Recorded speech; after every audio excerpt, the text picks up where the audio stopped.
Praise the lord. ఈ దినం దేవుని వాగ్దానం, నేను మిమ్మును మీ పిల్లలను పోషించెదను. ఆదికాండము 50వ అధ్యాయము 21వ వచనము.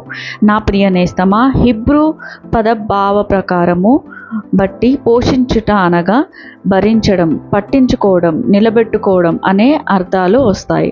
నేడు నీవు దేవుని మీద సంపూర్ణంగా ఆనుకొనినప్పుడు ఆయన నిన్ను పోషించును, అనగా నీ ప్రతి భారమును భరించును, నేను శ్రమలో జారిపోకుండా పట్టించుకొనును, నిన్ను ఉన్నతంగా నిలబెట్టును. ప్రార్థన. మహాపరిశుద్ధమైన పరలోకపు తండ్రి, నీ పాదంలో కొందనాలు స్తుతులు చెల్లించుకున్నాం ప్రభా.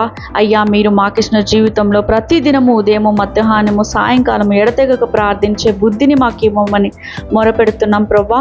మా ప్రార్థన ఆలకించి ప్రతిఫలం దయచేయండి తండ్రి. మా ప్రార్థనకు ఎదిరే ప్రతి ఆటంకములను తొలగించి వేయండి దేవా.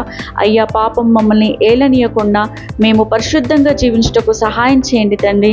ఆర్థిక ఇబ్బందులు, అనారోగ్య సమస్యలు మమ్మల్ని వెంటాడుతున్నాయి, సహాయం చేయండి తండ్రి.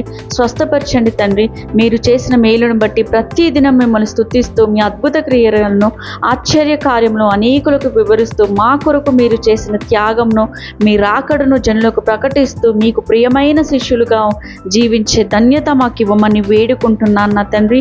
మా ప్రార్థన ఆలకించుచు మా దేవుడైన యెహోవాకి నీకే స్తుతులు చెల్లించుకుంటూ, నమ్ముట నీ వలనైతే నమ్మినకు సమస్తము సాధ్యమన్న విశ్వాసంతో సాతానుడికి సిగ్గు, నీకే జయం కలుగునట్టు ఈ దినమంతా మీ దినచర్యలో ఉన్న ప్రభా ఎలాంటి తప్పులు చేయకుండా, ఏ ఇబ్బందులు రాకుండా మీరే కాపాడమని వేడుకుంటూ యేసు అతి పరిశుద్ధ నామములో ప్రార్థించి బదులు ప్రేమతో వేడుకుంటున్నాం ప్రియ తండ్రి. Amen. Praise the lord. Thank you.